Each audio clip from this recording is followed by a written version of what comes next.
everyone. Good morning. Bonjour tout le monde. Thank you for being here today. I would like to begin by acknowledging that the lands on Memorial University's campuses are situated at the traditional territories of diverse Indigenous groups, and we acknowledge with respect the diverse histories and cultures of the Beothuk, the Mi'kmaq, Innu, and Inuit of this province.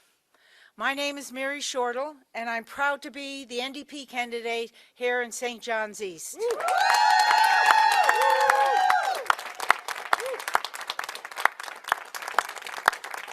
Thank you. Right now, across our province and right across this country, too many people are being left behind by a broken healthcare system where millions of Canadians don't have access to a family doctor. Shame. There is someone here today, though, who knows exactly what that means to fight for our communities and for a better Canada. And I'm very, very proud to introduce a former Member of Parliament, champion for St. John's East, my good friend, Jack Harris.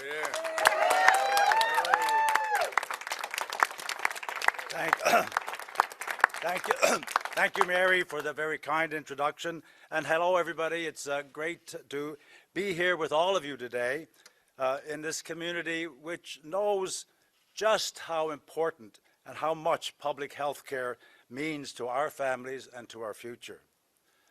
As many of you know, of course, I've had the honor of serving the people of St. John's East for many years, and I've seen firsthand how what difference it makes having leaders who put people first.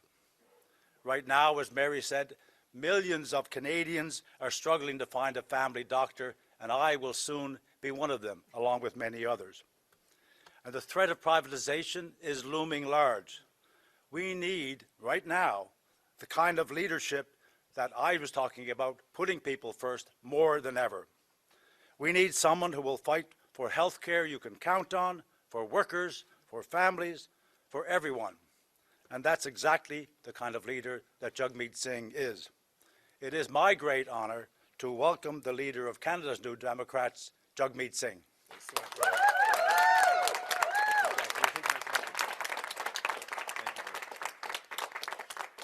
Well, thank you so much, Jack. It's a great honor to see you again, my friend.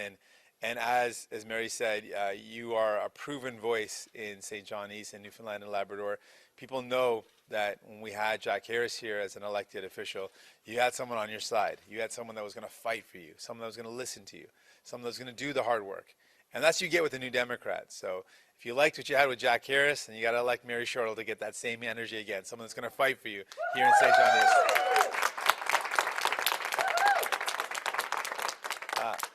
As was said, we've got a lot of challenges around our healthcare system, and to tackle those challenges, we need some strong leadership. We need someone that's going to fight back and actually make healthcare a priority. And we need to invest in healthcare workers. I want to shout out the fact that we've got the president of CUPE for Newfoundland and Labrador, Sherry, that's here, Sherry Hillier, and some healthcare workers and nurses. We need to invest in nurses. We need to invest in healthcare workers. So I just want to give them a big shout out. Appreciate you so much.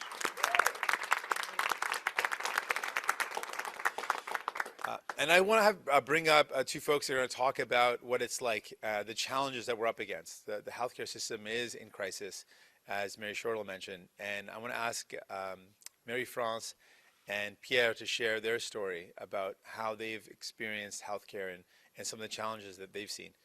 Pierre and Mary France, maybe you can come up. Thanks so much. Yes, so we present ourselves here today as a pair of seniors. We moved back to Newfoundland back in 2021, just sort of right in the middle of COVID. And we did find a family doctor at one point, but just last January, he had to leave his practice. So we were stuck without a family doctor.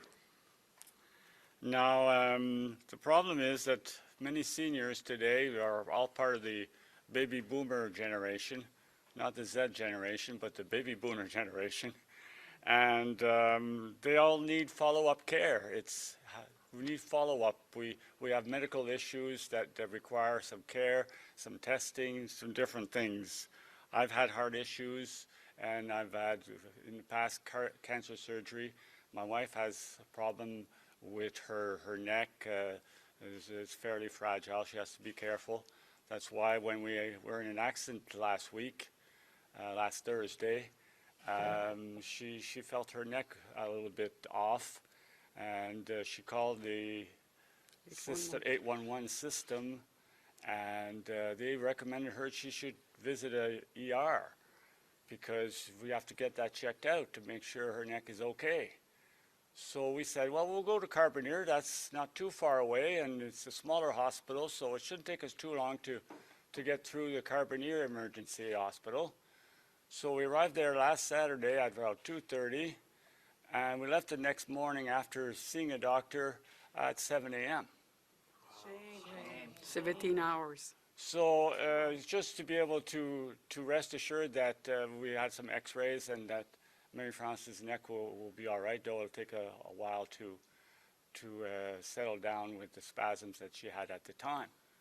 So really, I put it in this way. If you wanted to take the ferry boat from Argentia to North Sydney, that's how long it takes, 16 hours. Shameful. And so the fact that we lost our family doctor all of a sudden certainly left us in a lurch, having to try to go to some walk-in clinics, and all the walk-in clinics are almost booked before you arrive there. I inquired at a website for one of the walk-in clinics in Churchill Square. I go in to register online. All of April is booked. So, well, you know, if you have some attention needed, you can't wait 6 weeks, you know. It's pretty hard to do that. Yeah. And so it was, so really we feel that the main thing is there's lack of workers, lack of nurses, lack of doctors. You know, I think there's enough clinics and hospitals, but in Carbonear they were down to one doctor for that weekend. Perhaps because the other one was sick, or they didn't have a replacement, or, you know, I don't think it's necessarily the doctor's fault that things took so long. It's because we don't have enough staff, we don't have enough, we need to recruit, we need to get more doctors, more healthcare workers, and make it a priority that the seniors can count on. And that's what we have to say. Thank you. Thank you so much. Thank you so much, Mary. Thanks so much, Pierre. Thank you. Thank you very much. Thanks for sharing that. Thank you so much to Pierre and to Mary France for sharing their story. 17 hours. 17 hours is what two seniors had to wait for to get care. 17 hours. This is a problem. We, as Canadians, hold our healthcare really dearly. It's something that we're proud of. We are proud that we take care of each other. But for Pierre and Mary France, that's not good enough. We got to do better than that. And so at this time when people are looking at the United States threatening us, Donald Trump threatening our country, people are saying, we're going to fight back. We're proud of what we have. We're proud of our country. And we're proud of our values as Canadians. And one of those values that we hold very dear, we hold so dearly, is the idea that we believe in taking care of each other. We believe in taking care of our neighbors. And what represents that value is our universal healthcare system, a public healthcare that's universal, that's there for you when you need it. That represents who we are as Canadians, that we want not just ourselves, but our neighbors to be looked after. We believe in that. And New Democrats fought to bring this in, but it is in crisis. It is wrong that Mary France and Pierre had to wait 17 hours to get care. And as they mentioned, they don't blame the healthcare workers. They blame the fact there's not enough of them. And they're right. We need more nurses, more healthcare workers, and we need more physicians. And so today, I want to talk to you about the challenges that we're up against. Canadians are taking a hard look at Pierre Poilievre and the Conservatives, and they're hearing their plans to cut healthcare.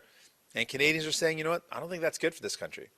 I don't think that's good for my family. It's not good for me. And so people are starting to reject the Conservatives. We're seeing that more and more. But then people are looking at Mark Carney, and they're hearing him talk about cuts as well. And they're hearing him talking about cutting services. And they're worried that cutting healthcare right now is the wrong thing to do. So if you're one of those folks that are hearing Mark Carney talking about cuts and you're worried, vote for a New Democrat. We are the only ones that are going to fight back to defend our healthcare system. We're the only ones that have a proven record, not just of bringing healthcare in, but we used our power to expand it with dental care and pharmacare. We can deliver and we will deliver for Canadians.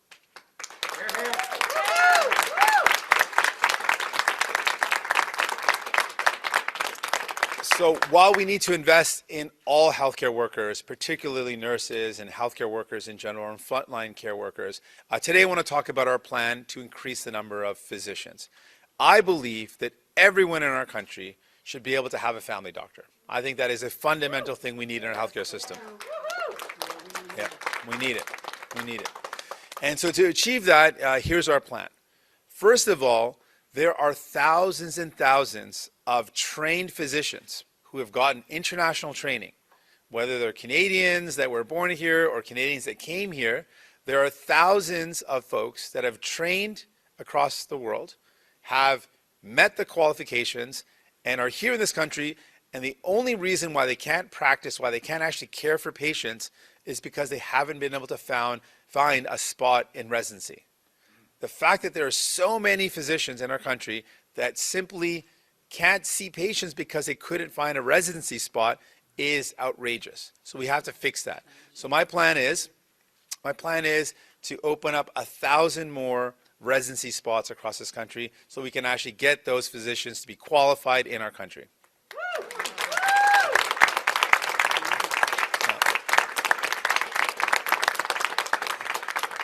We also need to train more folks here at home. We need to train more folks in Canada.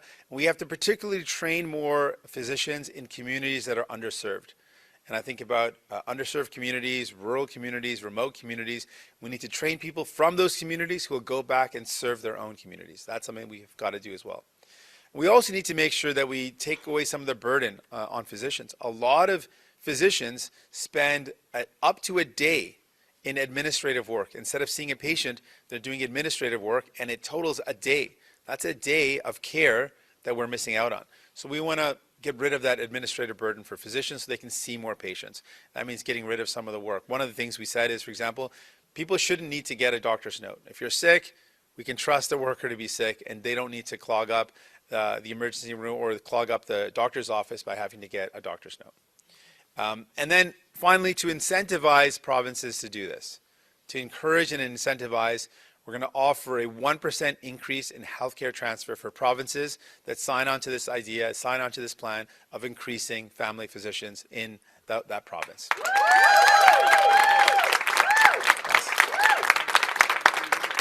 We can work together. We can work together to solve this problem, and that's our plan. You know, Mark Carney wants to give tax cuts to the ultra-rich and cut your health care. New Democrats want to strengthen health care so that everyone has a family doctor when they need it.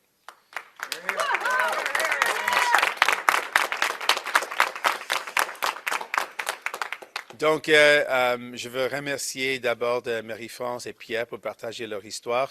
Je veux aussi remercier Sherry, qui est le président de QP ici à Terre-Neuve et Labrador, et les infirmières qui sont ici, parce qu'on a besoin des infirmières, c'est clair. On a besoin de tous les travailleurs en santé. Et c'est important de noter l'histoire que Pierre et Mary-France ont partagée, ça brise le cœur. Le fait qu'on a des personnes âgées qui ont attendu 17 heures dans un centre d'urgence pour recevoir les soins. C'est inacceptable. C'est complètement inacceptable. 17 heures, non. Non, on ne peut pas continuer comme ça. Donc, comme Mary Shortall a dit, on a besoin des investissements parce que notre système de santé est en crise. Et comme Jack Harris a dit, on est la partie qui s'est défendu le système de santé dans le passé et on va le faire encore. Donc, dans ces temps, avec toute la menace de Donald Trump, les attaques sur notre pays, les Canadiens sont fiers de nos valeurs. On va résister à Donald Trump parce que nous sommes fiers que dans notre pays, on prend soin les uns des autres. Et notre système de santé représente cette valeur. Mais malgré le fait que c'est une fierté, et malgré le fait qu'on s'est battu pour réaliser les soins de santé, C'est un système qui est en crise. Donc, on doit le régler. Et à ce moment, on note que les Canadiens ont vu le plan de conservateur de Pierre Poilievre, son plan de couper les services, et les Canadiens commencent à dire non, ce n'est pas bon pour moi, ce n'est pas bon pour ma famille, ce n'est pas bon pour notre pays. Donc, ils commencent à rejeter les conservateurs. Mais de plus en plus, les gens sont inquiets parce que Mark Carney parle souvent de couper les services pour les gens, pour donner des coupures d'impôts pour les millionnaires. Et les gens sont inquiets par ça. Donc, si vous êtes quelqu'un qui est inquiet parce que vous avez peur des coupures de Mark Carney, votez pour l'NPD. On est là pour défendre notre système de santé et pour améliorer notre système. Et aujourd'hui, j'ai une annonce. On a besoin de tous les travailleurs en santé, particulièrement les infirmiers, mais tous les travailleurs en santé. Mais aujourd'hui, je veux parler du fait que tout le monde doit avoir accès à un médecin familial. Ça, c'est essentiel dans notre système. Et pour réaliser ça, on a un plan. D'abord, on a des dizaines de milliers de médecins qui sont formés, qui habitent ici au Canada, qui sont des Canadiens, mais ils ne peuvent pas soigner les patients parce qu'ils n'en pourraient pas trouver une résidence pour compléter leurs études. C'est la seule barrière. Donc, notre engagement, c'est on va créer 1000 plus des positions pour les résidents pour devenir médecins, pour compléter leur travail.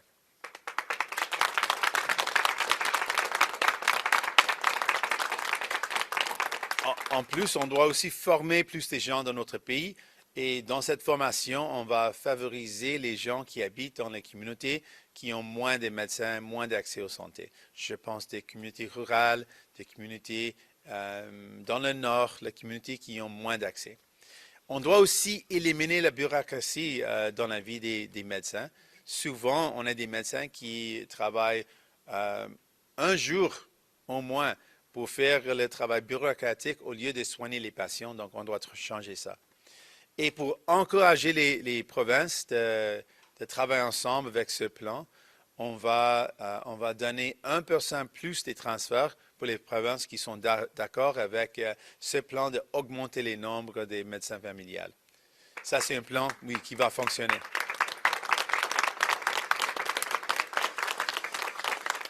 Donc, dans ce temps, on a Mark Carney qui propose des coupures de services pour vous et votre famille, pour donner des coupures des impôts pour les millionnaires. Et les néo-démocrates proposent d'investir davantage dans notre système de santé pour garantir que tout le monde ait accès à un médecin familial. Oui. Merci. Merci. And with that, I'm ready for any questions you might have. Merci. Maintenant, on va passer à la période de questions des journalistes. Une question et une relance par journaliste. We'll now take the questions from the press. One question, one follow-up. We'll begin with Rachel Aiello, CTV. Good morning. There are no cost estimates with this announcement this morning, so how much are you expecting a 1% top up to these health transfers for all provinces to cost? Yeah, we've figured out the overall kind of impact of a plan across the boards for all provinces to sign up, and we can give you that figure. But it's something that we have to do. We're in a really dire strait right now. 17-hour wait for Mary France and for Pierre. It's just wrong. It can't happen. 6.5 million Canadians don't have a family doctor. That's a problem. And we have a pathway to fix that, and we'll give you more details on the costing. He's looking at probably around 7,500 new doctors you'd have to hire to close this gap. I know you're looking at some international certifications, but it takes 10 years at least to become a doctor in Canada. So as the kids say, you know, like the math's not mathing here. How are you going to make up that difference? Yeah, so we have actually tens of thousands of physicians. There's some estimates of 15,000 physicians that are in Canada that are trained, that have completed all the qualifications, but the only barrier they have is they can't get residency in Canada. So there are a massive number of folks that are already trained in our country that could help us get a lot of the way there. we absolutely need to train more people in our own country as well. With a combination of those two steps, we also talked about looking at more primary care centers as a way for people to get access to care, better utilization of folks like nurse practitioners who can do a lot of the heavy lifting when it comes to seeing patients, and better utilization of our other healthcare professionals. So there's a broad approach to how we can tackle this crisis, but we're laying out some of the first steps today. Merci. Maintenant, prochaine question, Valérie Gamache, Radio-Canada. Bonjour, Monsieur Singh. Votre annonce aujourd'hui, c'est par ricochet là, les travailleurs, et c'est d'eux que je vais vous parler parce qu'évidemment, dans cette campagne, ils sont ultra courtisés. Il y a cette anxiété entourant les tarifs qui fait en sorte que tous les partis essaient de les attirer vers eux. Certains disent même que certains leaders politiques instrumentalisent la peur là, pour rallier des travailleurs. Quel est votre message aujourd'hui pour les travailleurs qui auraient tendance à vouloir céder à la peur pendant cette élection? Je comprends le fait que les gens sont inquiets. Je comprends les inquiétudes parce que vous avez raison. Il y a des vraies menaces. Il y a la menace de Donald Trump chaque jour et crée des chaos. Et c'est difficile de ne pas avoir peur avec toutes ces menaces et tous ces chaos. Mais en même temps, je pense que c'est important de donner d'espoir aux gens. Donc, ce n'est pas seulement une question d'avoir peur et des inquiétudes. On doit aussi donner des solutions. Donc, ça, c'est pourquoi j'ai dit que c'est quoi les solutions dans ce temps quand on parle de crise de santé? Les coupures conservatrices de Pierre Poilievre, ça ne fonctionne pas. Ça va empirer les choses. Et aussi, le fait que Mark Carney parle de coupures en santé, ça ne règle pas le problème. Ça, c'est pourquoi on offre un plan clair, des investissements dans notre système de santé, embaucher plus de médecins, former plus de médecins et reconnaître les travailleurs avec la formation internationale, particulièrement les médecins. On peut aussi faciliter les médecins des États-Unis qui veulent arriver au Canada. On doit aussi avoir une licence, un diplôme qui est pan-canadien. Donc, vous pouvez travailler n'importe où au Canada. On a des solutions. Donc, on veut donner d'espoir aux travailleurs et travailleuses. Et cet espoir, je pense qu'il est une force plus puissante que la peur. Sure. Yeah.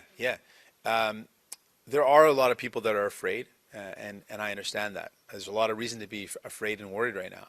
You got threats from Donald Trump attacking our very country and our sovereignty. The chaos that he creates a lot of uncertainty. So I understand people feeling worried, feeling uncertain about the future, and feeling afraid. But we have to go beyond the fear and talk about real solutions and give people hope. I think that's our responsibility. And that's why I think people are turning away from Pierre Poilievre, because he's not really offering any hope. It's just the fear and just the cuts as a solution. And cutting things that people need, it's not going to help Mary France and Pierre to cut healthcare even further. What does he want, the wait times to be even double that? They're going to wait for 2 days before they see a doctor? I mean, that's not a solution. That's why people are turning away from conservatives, saying, that's not going to help me out. But people are also worried about Mark Carney and his cuts. And that's why we're laying out a plan to give people hope, to give workers hope. We can fix these things. We can fix our healthcare system.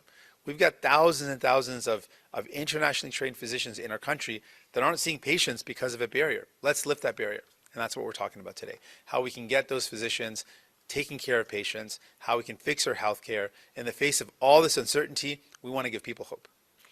Et ma seconde question est pour votre candidate, Mme Shortall, si c'est possible de vous parler. Vous parlez français, je Oui, pense. elle parle bien le Oui. français. Oui.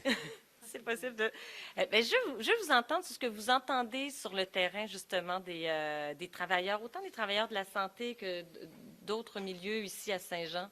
Oui, vous pouvez le faire? Parler des travailleurs. Ce que vous entendez sur le terrain. OK. Alors surtout, merci pour la question et je m'excuse, mon accent, c'est pas si bon que le chef ici.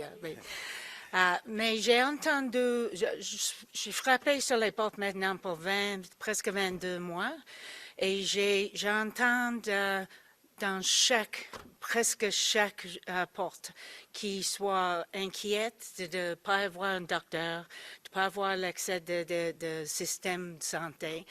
C'est vraiment en crise. Il veut aussi parler des coûts de vie, parfaitement parce que ça inclut beaucoup. Et il y a une semblance entre leur accès de système santé, plus d'avoir plus d'argent dans leur poche, plus leur santé mentale. C'est tout le monde qui a quelque chose d'inquiétude de système santé. Le docteur, c'est très large maintenant. Il y a beaucoup de gens dans Saint-Jean-East, même à Saint-Jean-East, qui a beaucoup de personnes qui n'ont pas un docteur. Alors, quelque chose comme Jagmeet a dit va aider beaucoup de familles ici à Saint-Jean-East et partout au Canada, je pense. Merci beaucoup. Bien fait. Excellent.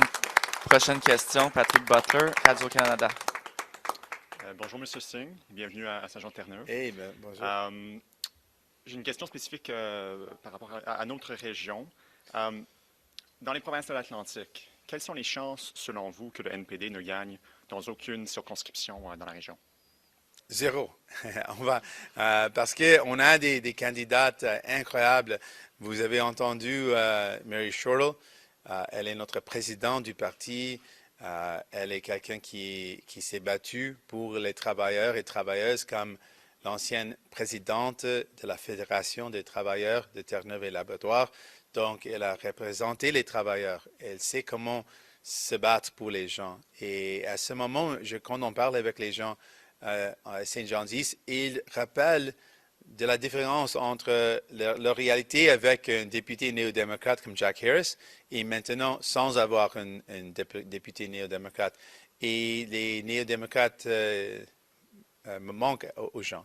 Les gens veulent avoir quelqu'un qui va se battre pour eux, quelqu'un qui va être là. Ça, c'est Mary Shortall, ici à Saint-Jean-East. Et on va visiter après, aujourd'hui, on va visiter Halifax, où on a une autre candidate incroyable, Lisa Roberts. Elle a été ancienne députée provinciale. Donc, on a des candidates fortes. On a un autre candidat avec nous aussi qui représente ici à Terre-Neuve et Labrador. On a des candidates fortes dans la région atlantique. Les gens rappellent quand ils ont eu des députés néo-démocrates et la différence, comment ils ont travaillé fort pour eux, et les gens veulent ça encore. Je pose la question parce que les sondages ne sont pas du tout favorables et montrent que le NPD ne va pas gagner, risque de ne pas gagner je m'excuse, que le NPD ne va pas gagner dans une circonscription en Atlantique. Qu'est-ce qui vous convainc concrètement, à la lumière de ces sondages, que vous pourrez gagner dans Saint-Jean-d'Est, par exemple? Je donne un exemple. En Ontario, les sondages ont montré que l'NPD va perdre tous les sièges et l'NPD a gagné l'opposition officielle avec un grand nombre de députés. Donc, on n'inquiète pas sur les sondages, mais c'est quoi la question de l'urne? C'est quoi la question clé dans cette élection? Si on parle de soins de santé, qui va défendre le système de santé? Quand Mark Carney parle de coupure, quand les conservateurs parlent de coupure, c'est seulement l'NPD qui parle des investissements dans notre système de santé. C'est seulement l'NPD qui va défendre notre système de santé. C'est seulement l'NPD qui parle de garantie pour tout le monde d'avoir accès à un médecin familial. Donc, c'est vraiment seulement l'NPD qui sont là pour vous. Thank you. Next question, Abby Cole, CBC. 1 in 3 Newfoundlanders don't have a family doctor, and a lot of our province is rural and northern. How will you incentivize retention of doctors in these rural regions? One of the approaches has been to incentivize workers from different communities, or doctors who are trained from different regions to work in the north. We're taking a different approach. We're saying let's actually train workers that live in northern and remote and rural communities. Let's train people from those communities who have roots there, who have family there, who have connections there. They're more likely to want to practice in the communities and serve the patients that they have grown up with. And so we're taking a different approach. Let's train people from those communities to be doctors in those communities. So that's an important approach.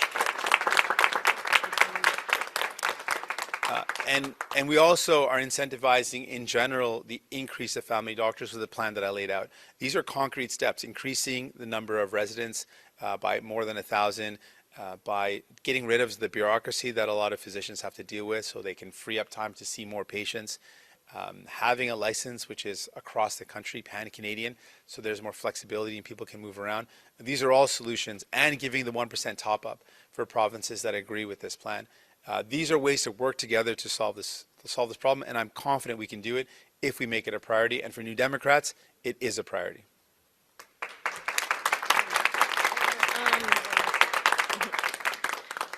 So earlier this week, Polyev was here, and he said his government would take over the DFO to, quote, put the fish harvesters back in charge of the fishery.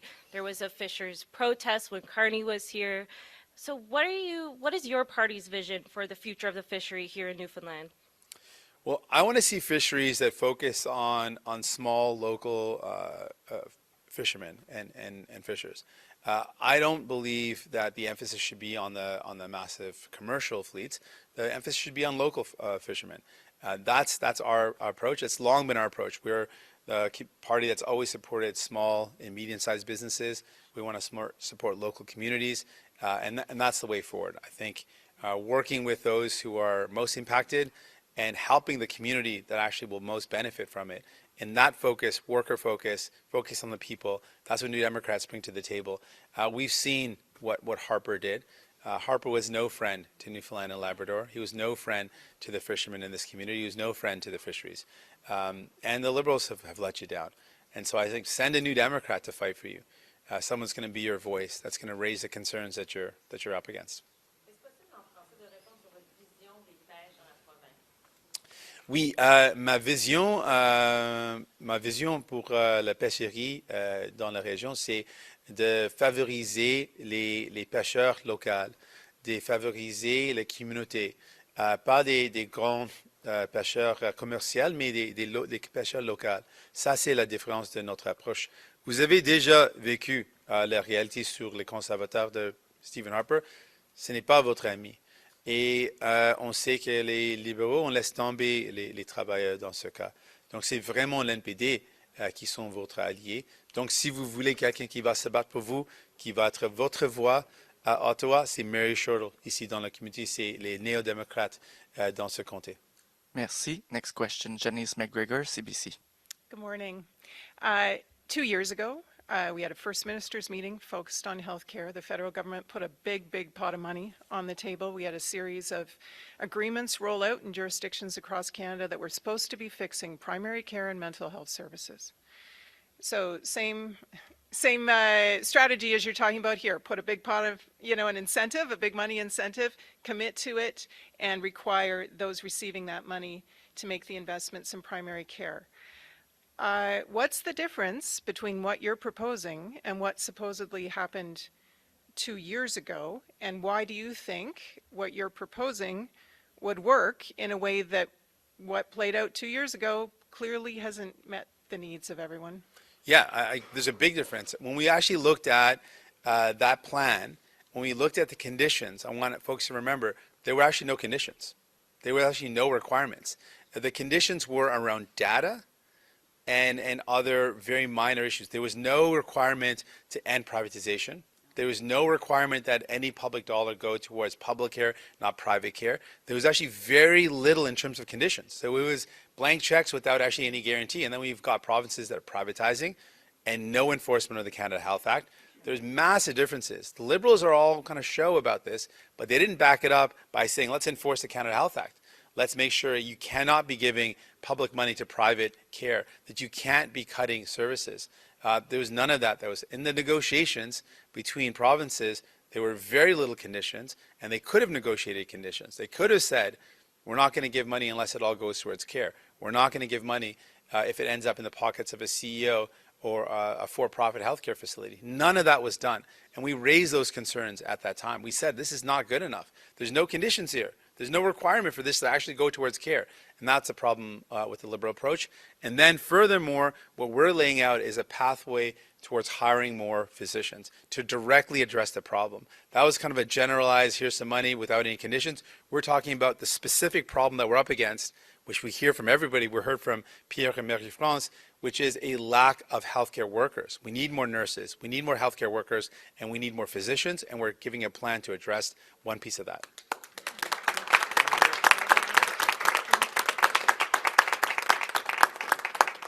While we're here in St. John's, I want to ask you a national unity question. I'd like to hear from your candidate on this too, for a regional perspective, if you don't mind, if I could hear from both of you. In the wake of these tariff threats, I appreciate that maybe the auto industry in Ontario is bleeding a little harder than maybe folks here are just now, but who knows where this is going. The Premier here has spoken about the energy industry here perhaps being a crown jewel, kind of in what might be eventually a retaliation strategy for Canada. And I'd like to get the NDP's perspective on the importance of everyone pitching in, even if your province isn't maybe on the front lines, and what you would like to see kind of done in this moment in terms of people standing together regardless of their regional economic interests. Thank you for the question. I'll tell you a couple of kind of anecdotes that kind of spell out how I feel about, or how I feel Newfoundland and Labradorians feel about this. We were at a pub last night. Mary Shortall will give you the name of the pub. And we had... Republic of Doyle. Yes, that's the one. That's the one. It's a limelight in the Republic of Doyle. It's limelighted in that show. So we were at the pub, and when I walked in, a woman came up to me and pinned a maple leaf on my sweater. And just a show of, like, there is an incredible amount of national unity. Canadians across the country are saying, let's stand up and fight back. We were at a farmer's market today, and one of the folks I was speaking with pointed and said there was a sign that said made in Newfoundland and Labrador. She's like, you know what, we've got to buy more things made in Canada. We've got to stop buying stuff from the United States, and we can do that. There is an incredible sense of national pride right now. And I feel there's a moment of strong national unity. Canadians do want to fight back. They do want to come together. And we do that. That's kind of how Canadians deal with tough times. Speak to folks in the prairie, speak to folks in the Atlantic region, speak to folks in all parts of our country, from coast to coast to coast. When you're in a storm, when you're in a tough time, Canadians band together. We get through tough times by looking out for each other. And that's why Canadians are starting to wonder, well, you know, cutting things that we need is not the way forward. The way we go forward is by lifting each other up, strengthening each other. And we're seeing that more and more. We're seeing that desire to stand up together. And I'm here for it. I think that's a beautiful thing to see. That resilience inspires me. The strength and the resistance I'm seeing in Canadians inspires me. And I want you to know you can count on New Democrats to continue that fight. Thanks. And Mary will give you still a bit more regional flair. I mean, I should also say I did grow up in Newfoundland and Labrador, so I'm giving you some of my own flair as well. I lived in St. John's from like 2 years old to 7. I also lived in Grand Falls, Windsor, so shout out to Grand Falls, Windsor. Thank you again. That's a really important question for this region as well, and this province and this riding. First thing, though, there's Newfoundlanders and Labradorians who work in every single province and territory in this country and in every industry within. And those are people that probably want to bring their families back home here. They're people who probably want to keep this economy very strong as well as all the others. So Newfoundland and Labrador has a vested interest just because we're everywhere in the rest of Canada as well. But in our own province, we also have a very strong fishery which produces $1 billion a year still to the economy that is under great threat if there's more tariff increases. We have mining, we have oil and gas, we have green energy, we have a lot of industries that will be subject to perhaps some tariffs down the road, and we need to prepare ourselves for that as well. And I think you're right, we need to, the best offense for us at this point is a defense, and I know we've talked about, whoops, elbows up, sorry. Not on me, but all right, on elbows up. And that's really important too, and we need to have those conversations, and we need to have a sense of unity. But the families and the workers and the people of this province and right across Canada as well need to know someone has their back, and they need to know there's protections put in place for them. And that's why part of the conversations that I'm having at the door, and I know Jagmeet is speaking about them as well, is making sure, like he said earlier, the investments are made in that social safety net, in our EI system, so that people can feel, because there's a bit of fear at the door as well, and it's it's not so much what's happening in Ottawa or in the United States, but what the result of that is going to be to families here in the province, where it's very hard to make ends meet for many of those people anyway. And so if they're going to lose their jobs, they want to know that they'll have some kind of protection to spell them over until we figure out everything we're going to do about Buy Canadian, Buy Canada. That's really, really important. But in the meantime, people will need some kind of a safety net to see them through, and our economy will need it, especially the small businesses. And if you spend, for those of you who are from here, or if you spend any time here, you're seeing the restaurants close up and the small businesses close up. And that's heartbreaking in this province, and it's big in this province. And so we have to be part of that big conversation, the big Canadian conversation, but we also have to make sure that we're working together here in Newfoundland and Labrador for that as well. Thank you. I mean, if you needed more reason to elect Mary Shortall, you just saw another reason right there. Next question, David Turton, CBC. Hi, good morning, Mr. Singh.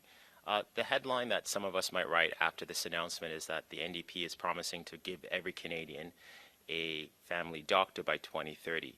But is that accurate, or are you promising to give every Canadian access to some form of primary care? No, our plan is to be able to ensure that everyone in our country has access to a family doctor. That's our commitment. That's what we need to see happen.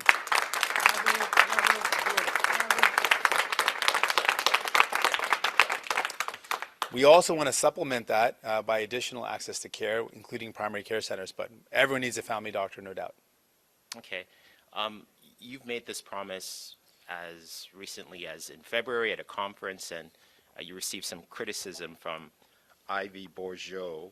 She is an expert in public health care at the University of Ottawa, and she says that primary care is important, but mathematically it's impossible to solve the primary care crisis with physicians alone. So how realistic is it for you to promise that everyone gets access to a family doctor within 5 years, when you have experts who are saying it's probably more realistic to give access to social workers, dietitians, nurse practitioners, nurses, those sort of wraparound services?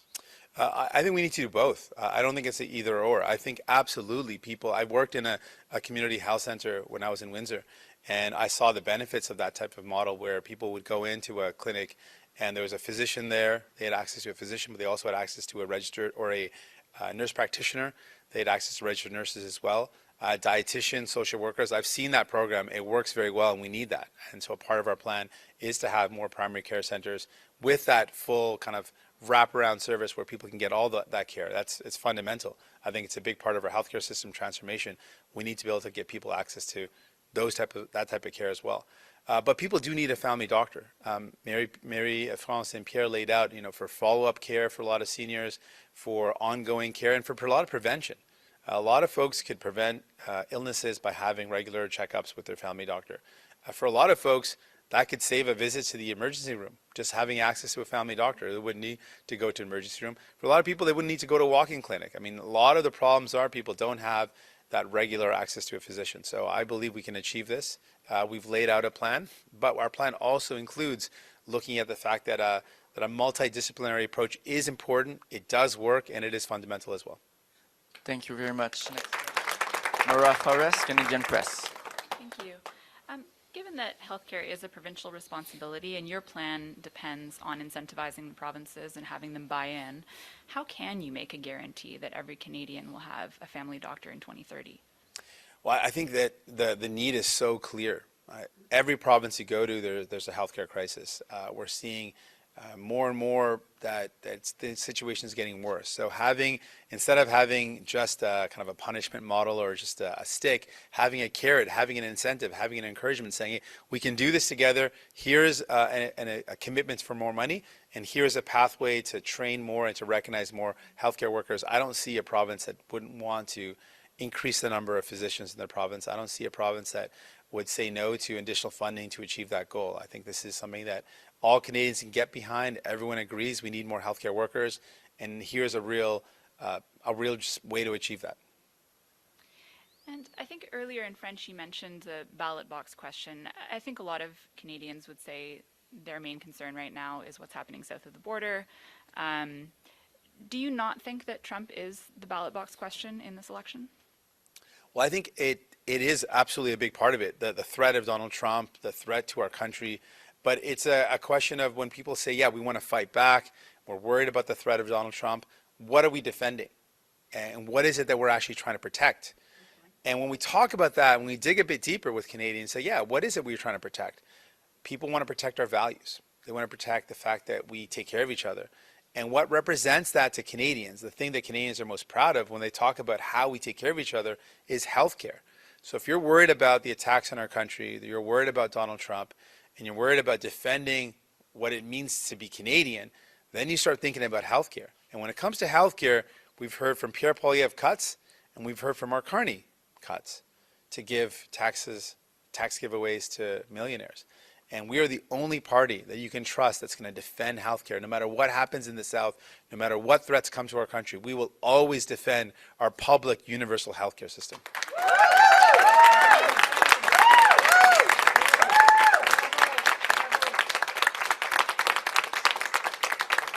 Thank you. Next question, Nick Mercer, Telegram. Good morning. I wanted to jump back to, I guess, an aspect of the fishery. Early on in the campaign, the Conservatives announced that they would be bringing back the seal hunt, which was a traditional fishery here, but it hasn't been much of it lately.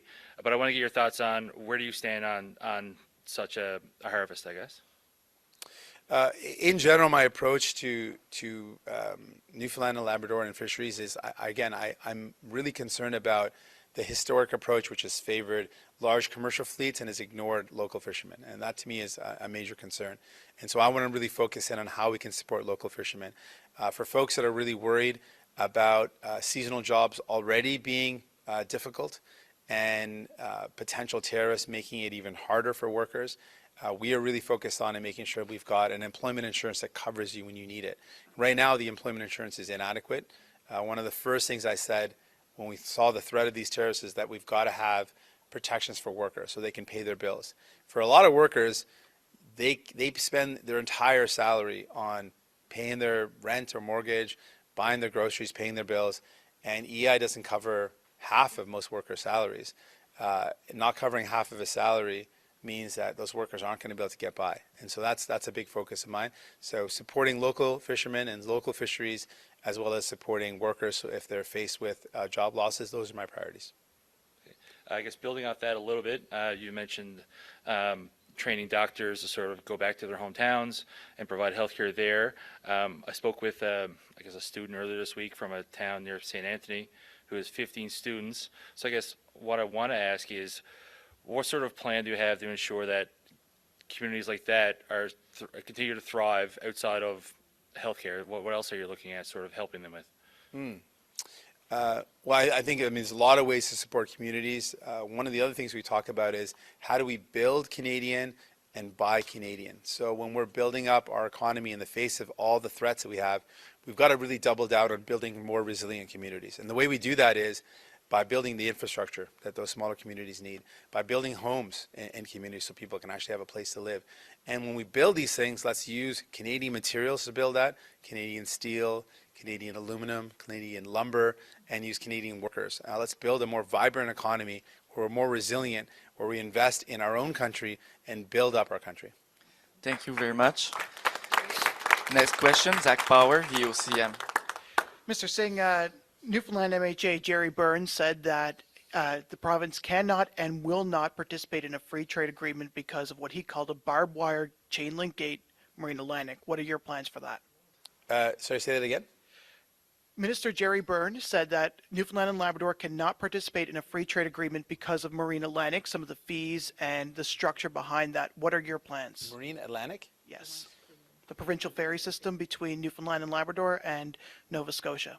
Okay, I'll have to look into that question in more detail. I'm not familiar with that particular topic, so I'll have to look into that more carefully. How do you incentivize in general communities and I guess provinces to participate in free trade if they don't want to? Oh, right, between provinces. Yes. Okay, yeah.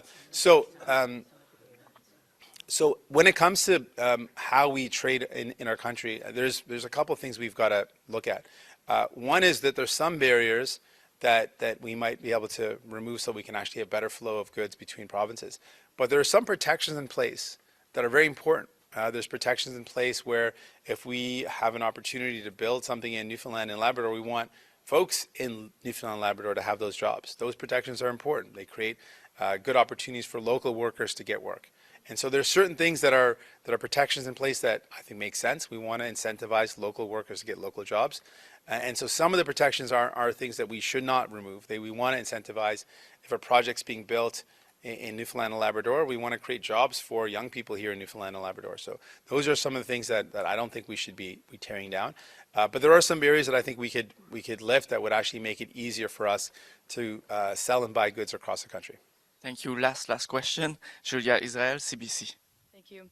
A lot of nurses and doctors say that working conditions are a large reason why they leave their positions, right? A lot of them are overworked. There's also increasing violence toward them at their job. Do you have an incentive plan that would address these problems too? Yeah, so I think you're absolutely right. If you speak to any workers, speak to these nurses behind me, they'll tell you the same thing, that they're overworked, they're stretched thin. There's no time off, and they're not getting paid enough for the hard work that they're doing.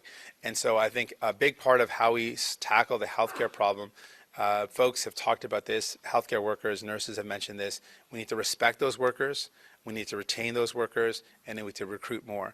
Respect means making sure workers have the resources they need to do their job. It means that they're paid a good wage for the work that they're doing. We recruit more workers, we have more healthcare workers, it lightens the burden on the ones that are already there. And so, yeah, we're in a crisis. We've got to respect these workers. We've got to make sure they're well compensated for the important work they do. We've got to recruit more of them. Thank you. That concludes the press conference for today. Merci. Cela conclut la conférence de presse pour aujourd'hui. Bonne journée tout le monde. Thank you. Merci beaucoup. Thank you.